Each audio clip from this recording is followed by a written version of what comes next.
मानव या मार्गामध्ये येतो. दुःखाने त्रासलेला असतो, पैशाने बरबाद झालेला असतो, त्याच वेळी त्याला या मार्गाची आठवण येत असतो.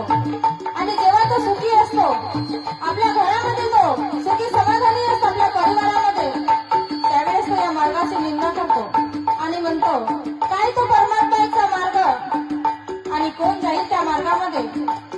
कारण तिथं वाईट रस्ते बंद असतात, सट्टा जुवा हे सुद्धा बंद असतो आणि कोणत्या मार्गामध्ये जाईल तो खूप कठीण मार्ग आहे.